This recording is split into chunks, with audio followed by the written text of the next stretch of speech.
Bringing Down the Moon by Jonathan Emmett, illustrated by Vanessa Cabin.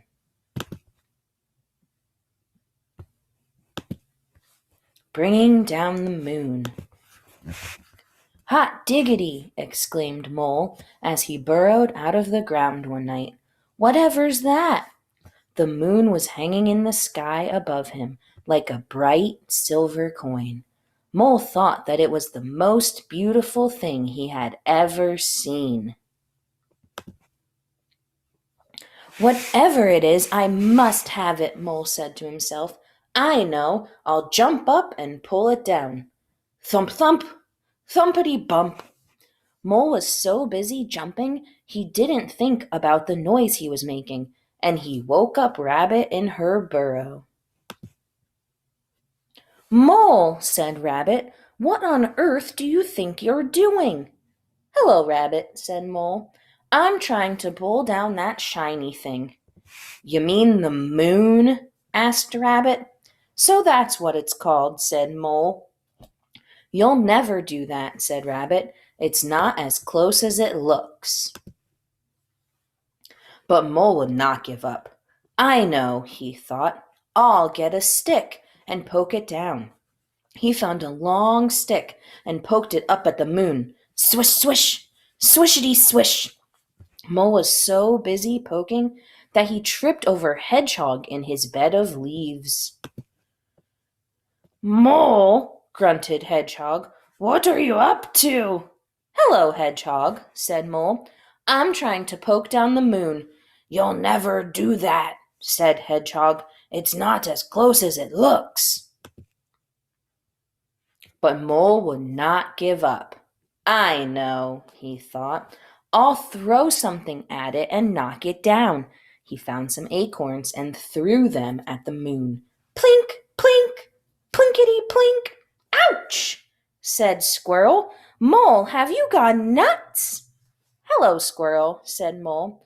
"I'm trying to knock down the moon." "You'll never do that," said Squirrel. "It's not as close as it looks."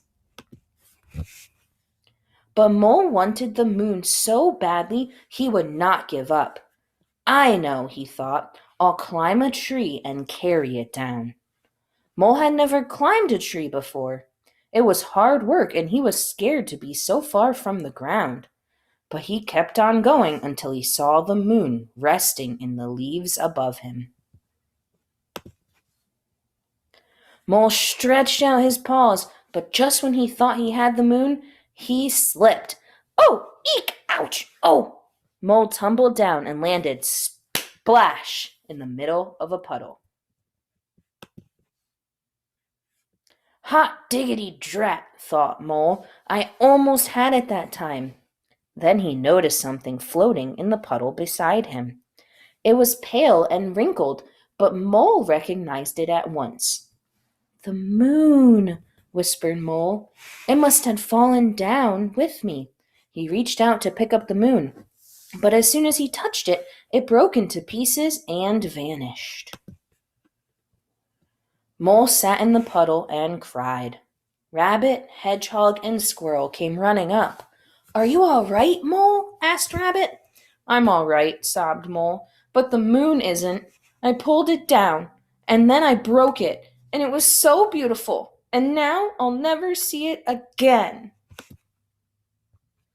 "Oh, Mole," said Rabbit, "you couldn't have pulled down the moon." "And you couldn't have broken it," said Hedgehog. "And you will certainly see it again," said Squirrel. "Look!" High up in the sky above them, the moon was coming out from behind a cloud. "Oh," whispered Mole, "and it's just as beautiful as ever." Mole, Rabbit, Hedgehog, and Squirrel stood and stared up at the moon together. "It is beautiful," said Rabbit. "Very beautiful," said Hedgehog. "Very beautiful indeed," said Squirrel. "Yes," said Mole, "but it's not as close as it looks." The end.